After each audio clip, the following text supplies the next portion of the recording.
Welcome back to another episode of the Sunshine Gardening Podcast, your go-to podcast for gardening right here in Kentucky. Today, we have a special treat for you. Our summer intern, Colby Dye, joins us, bringing a fresh and fascinating perspective to his backyard biology project.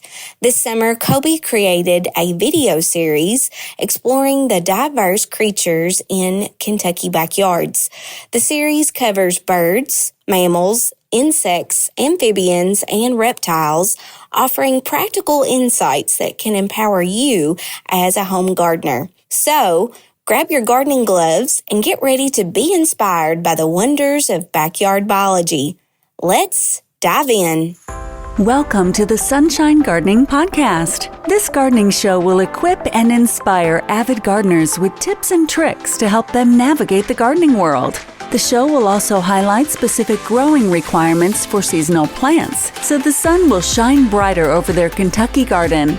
And now, here's that ray of sunshine, garden enthusiast and horticulture extension agent, Kristin Hildabrand, with the University of Kentucky Cooperative Extension Service. All right, joining us on the podcast today is our summer extension intern, Colby Dye. How are you, Colby? I'm good, Kristin. How are you doing? Doing good. I know you've been really busy this summer. We've been very fortunate to have you here in Warren County. And I thought we would just open up talking a little bit more about you and how you got here to the Extension office this summer. Yeah, so the Extension office is really close to home for me. I live just down the road here.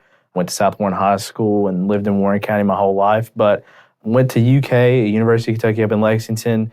I had an original major. I switched it because I figured out what I wanted to do, and environmental science is my major, and I'll be a senior this fall. I got one more semester left. And so kind of when I was in high school, I was really involved with FFA and with agriculture, got into the natural resources and environmental side of it.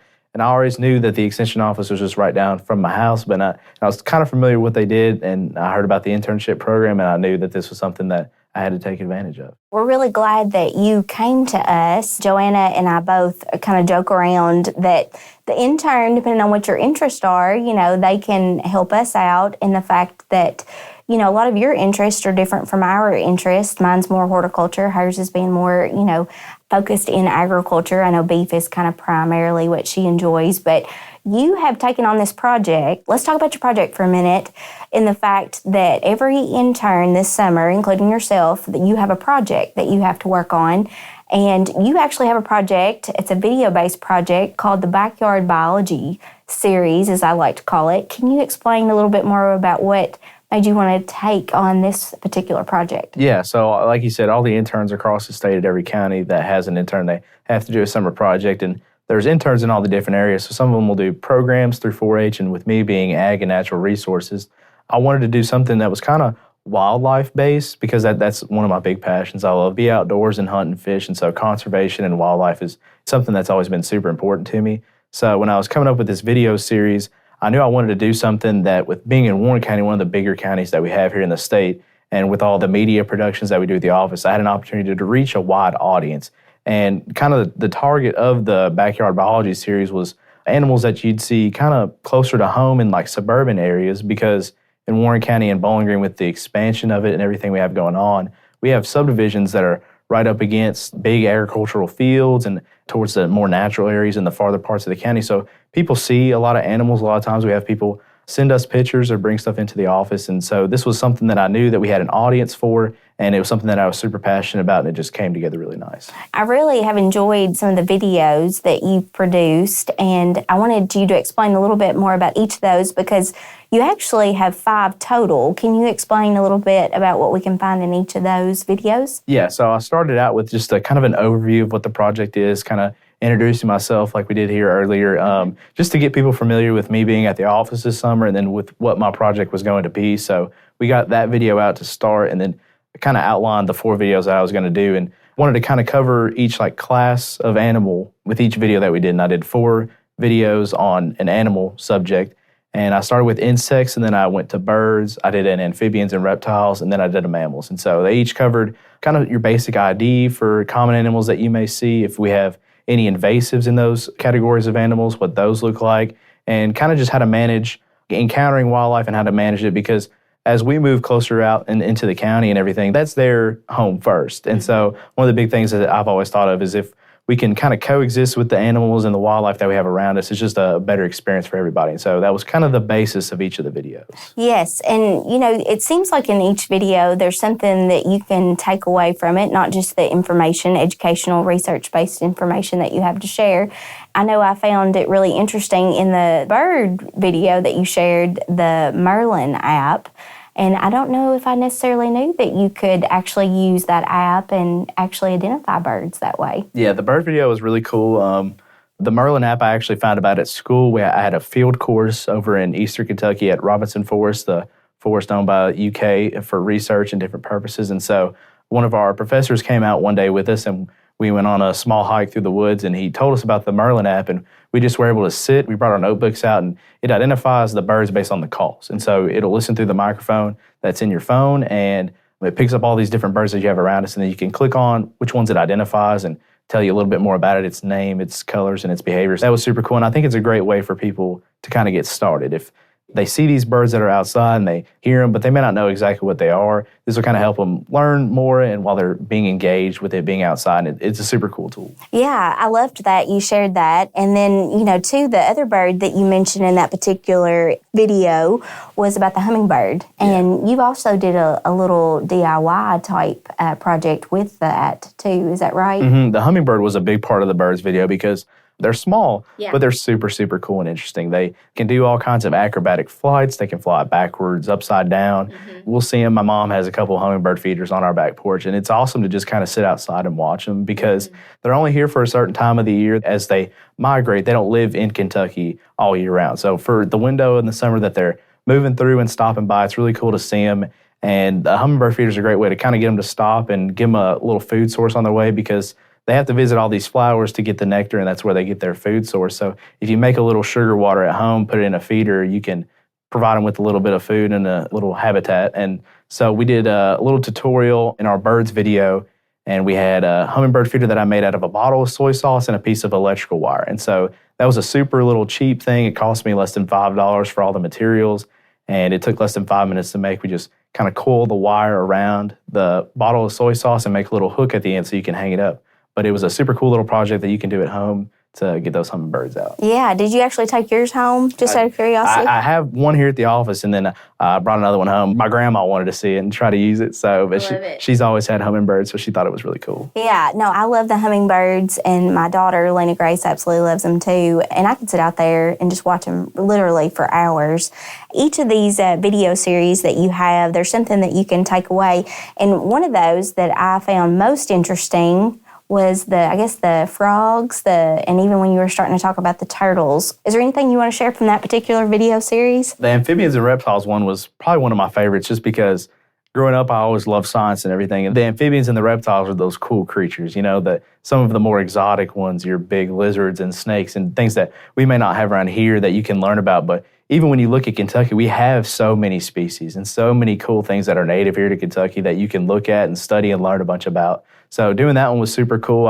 When we were at Robinson Forest this past summer with school, I took a big interest into salamanders, and I thought salamanders were super cool with their colors and patterns, and they breathe through their skin. They don't have lungs like humans. They don't have gills like fish, and so they directly absorb the oxygen through the water. That was just a unique thing, and it makes them a really important species because they determine the health of the water. Like if you have nice, clean water, you can have a nice, supportive salamander population, but a polluted water source is going to lead to a decrease in salamanders. So they're a cool species to look at, but just all kinds of different things. One of the cool project part of it we did was the Frog Hotel, and that got a lot of interest when we posted it on social media and on our YouTube that people could check out. The Frog Hotel is a little structure that we made for tree frogs, and a lot of people, especially like when you're growing up like I was talking about, we learned about tree frogs, and it's the Amazon rainforest or somewhere exotic that you see these little tree frogs, but we actually have a ton of tree frog species native to Kentucky. And so that's something that not a lot of people realize, and I wanted to bring some attention to, but you can build this little frog hotel out of a few simple materials that you can find at your local hardware store, and get a cool little structure for these guys to give them a little place to live and out by your garden or out by your house. Yeah, and those were like easy materials that you got your hands on. It wasn't anything like, it's like you said, when you think about exotic species, especially with tree frogs, you think it might need to be kind of exotic in the hotel that it needs to provide for it too, but they were really easy, accessible items to grab. Yeah, it's a really simple structure. It's not something too terribly difficult. I gathered all the materials. You can get it at pretty much any hardware store. It was about 4 or 5 items, and I gathered them all at one store.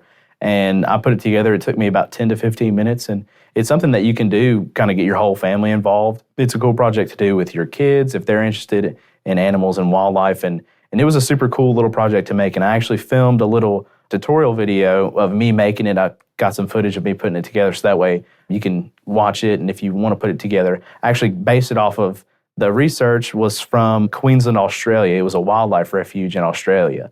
And I saw that and I read it and I was like, well, they have tree frogs in Australia, but we have tree frogs here in Kentucky too. So just a cool project, and that I kind of took inspiration from them, add a little Kentucky twist to it, but it was cool to make. We'll have to link that down in our show notes, that little video tutorial that you mentioned there, because it is really neat to see the assembly and, like you said, the process and how to do that if you are interested in attracting frogs.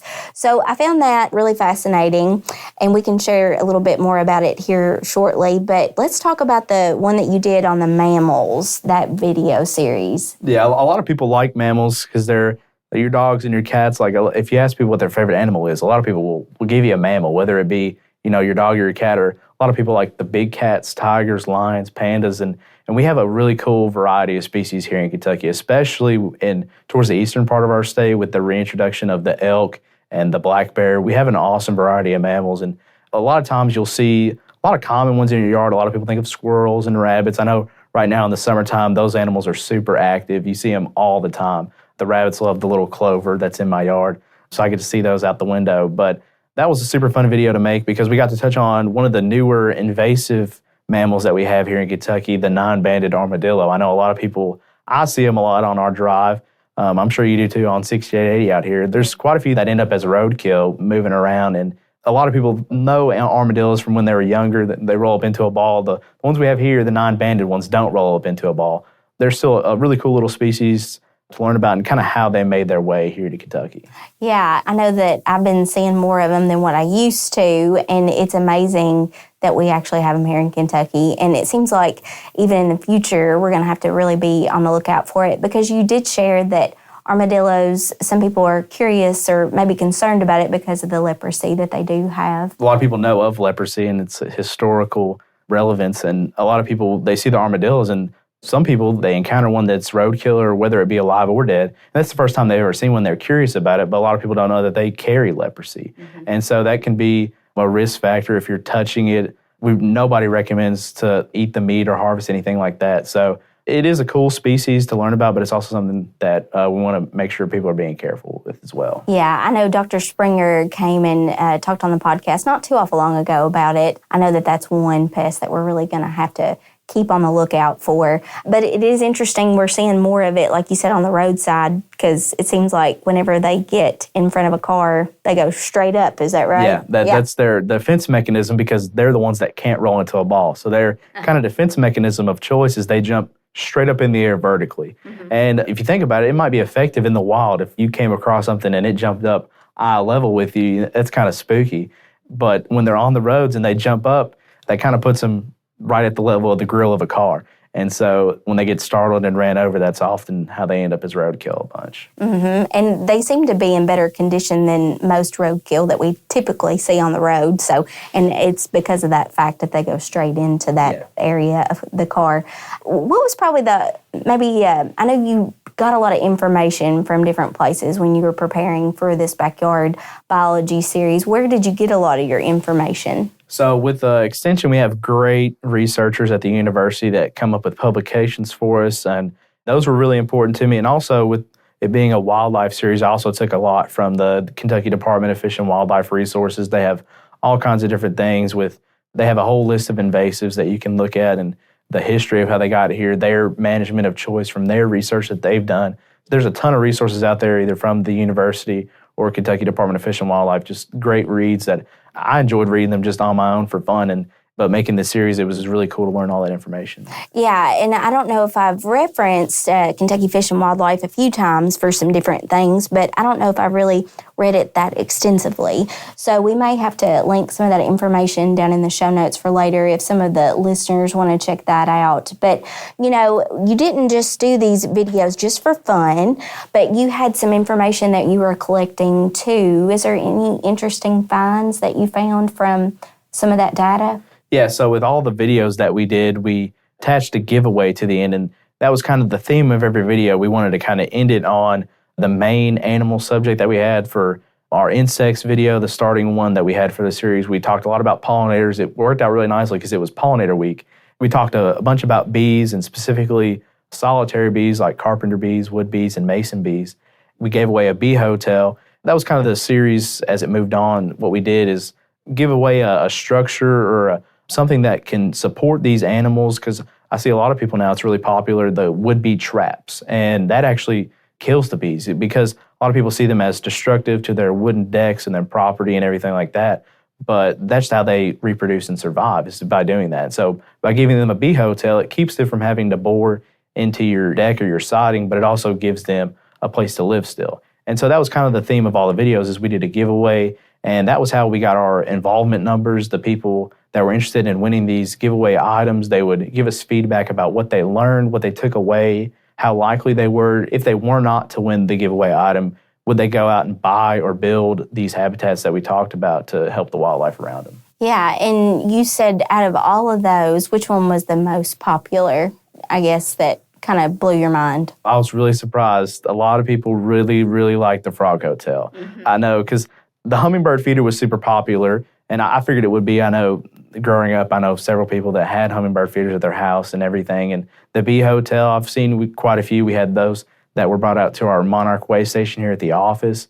But the frog hotel was completely new. It was something that I hadn't seen before. It was the first time I had done it or seen anything about it. So I figured it was the first time that a lot of people watching our videos would see it as well. But it was super cool. There was a bunch of involvement. And the winner for that one, actually, he raises frogs. And so he was planning on using that for his outside habitat that he has his frogs. And I think it'll be super cool for him. Yeah, I didn't really realize that fact. I appreciate you sharing that. And you got a lot of responses from a lot of those evaluation surveys. And I know that deadlines passed for some of those items that we had as a part of the video series. But like you said, there's different ways that you can get a hold of, like you said, the bee hotel. I know there's different hummingbird feeders. It's nice to have that option that you mentioned, that tutorial. You had what total number of participants that completed the evaluations? So across the four videos that covered an animal specifically, we had 160 responses, which was super awesome for me to see that many people that were involved and engaged, that took something, because we had 100% of the people indicate that they took something away from each one of these videos, which was really what I wanted to do. I wanted to have people be more comfortable if they saw some wildlife around them, and just whether it be controlling or just a little fun fact, because I love to throw in some fun facts in all my little videos. Anything that they learned, I took it as a win. And so 100% of the people indicated that they learned something, and I was just super proud of everybody that came out to see the videos and watch them and give me that feedback. Now, I know as far as like where the videos were shared, they were shared on our Farm and Home show, which is aired through WBKO. But like you said, we shared it in a couple of different places afterwards. So if some of our listeners to the podcast want to check that out, is there any certain place that you would send them to? Yeah, so we have a playlist that's on our YouTube page, Warren County Agriculture, and that'll have all 5 of the videos that I made on there in order, so you can go check them out, and that's a nice little place. But we also put them on our Facebook pages and our Instagram pages. Those are also Warren County Agriculture if you want to check those out. And like Kristin said, the giveaways that I talk about at the end of the videos, those have closed, but I try to do with all the items that I gave away, there's a lot of DIY plans and at-home plans, so you can go online and check those out and see if it's something that you're interested in making yourself. And a lot of places, they will sell pre-made items so that aren't too terribly expensive. It's a good way to just kind of embrace the outdoors, and you can check those out. Yeah, well, we'll link some of that in our show notes today, so make sure that you hang around to get that off of our blog. You know, Colby, you've done a great job with the video. I know your time here as an intern is going to be drawing to an end. Your last day is in, second week of August? Mm-hmm.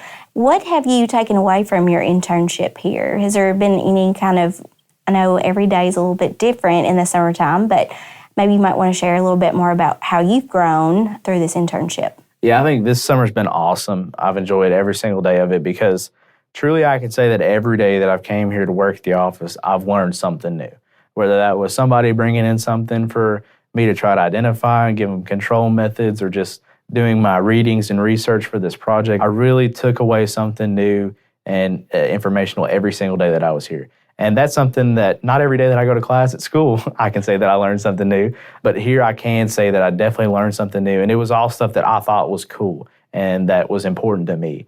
And just being able to interact with the people that come by, and although virtually the people that I saw on the other screen of my videos that I know that watched, it was super cool to work with them and have an impact on them. Yeah, and we were very glad to have you here. Not necessarily every year do we get an intern, but, with working with horticulture and ag, I'm sure, of course, most ag agents, if they don't have a horticulture on staff, they'll do those type of work. But it was nice to have you come alongside with us on a lot of different occasions. But is there any certain day that you might have said has been your favorite since you've been here? I really enjoyed the day, one of my first days out here, that we kind of just went and explored the Monarch Way Station up at school. Actually, for a senior capstone project, I worked on planting a pollinator garden, so it was kind of cool to see a similar garden here that was that close to home. Mm-hmm. It was just neat to walk around, look at the native plants and some of the insects and different things that were on there. I really enjoyed that day, and the days I can get outside and the people either bringing me stuff in from outside or me actually going outside to look at stuff, those are my favorite, because I just love seeing what is in nature around us. It just fascinates me. I can't end the podcast without asking you about this, but you also had the opportunity of making, I hope I don't butcher this, but was it a turtle soup or a turtle dish? Turtle pockets. Okay, tell us about that before we end this podcast episode. Yeah, so part of our SNAP Ed program and in coordination with the university and Kentucky Department of Fish and Wildlife, we have a recipe series called Cook Wild.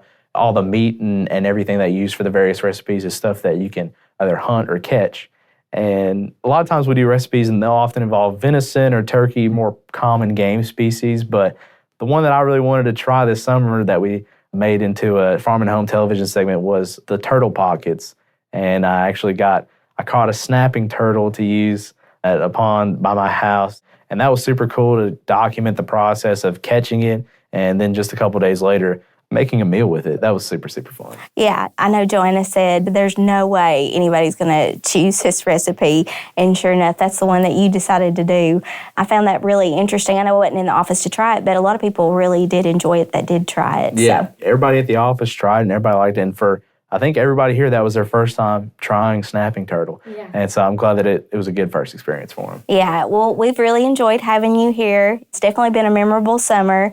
And one last question. If you do come in contact with some other people that are interested in maybe experiencing the extension internship through Cooperative Extension, would you recommend it? Absolutely. This has been a great summer, one that I'll always remember. This was a super fun experience. So if you're in college, still in high school, if this is something that you even have the slightest idea that this might be something that you'd want to pursue, I'd say go out and go get it because it's awesome. Yeah, well, we'll have to link that in the show notes. If you do know anybody that is interested in agriculture and also serving in an educator role, then we'll link that in the show notes. And if you have any questions, make sure to reach out to your local extension office. Colby, thank you so much for all your information. And again, we invite our listeners to check out the Backyard Biology series. Again, we're going to link the actual playlist in the show notes so you can check that out and see all these wonderful videos that Colby's worked on. And Colby, thank you so much, and we'll hope to see you again in the future. Absolutely. Thanks for having me. That's a wrap for today's Sunshine Gardening Podcast episode. We want to express our sincere gratitude to our summer intern, Colby Dye, for sharing their amazing backyard biology project with us. To all our listeners, we hope you've gained valuable insights into the significance of biodiversity in our own backyards and how small changes can make a big impact on our local ecosystems, creating a healthier, more vibrant environment. If If you'd like to explore the information from Colby's Backyard Biology Project and other resources mentioned in today's episode, you can find the show notes for episode 35 on the blog at warrencountyagriculture.com. If you enjoyed today's episode, we would be immensely grateful if you could leave a review on your preferred podcast platform. Your reviews help us connect with more people and provide valuable feedback for improvement. Also, feel free to reach out with any questions, feedback, or suggestions for future podcast episodes.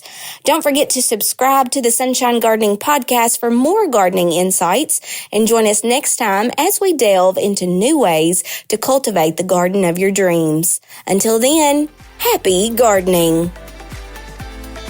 Thanks for listening to the Sunshine Gardening Podcast with Kristin Hildabrand. If you enjoyed today's content, make sure to hit the subscribe button wherever you get your podcasts to catch future segments of the Sunshine Gardening Podcast. Gardeners, keep on digging and learning more about gardening so the sun shines brighter over your Kentucky garden.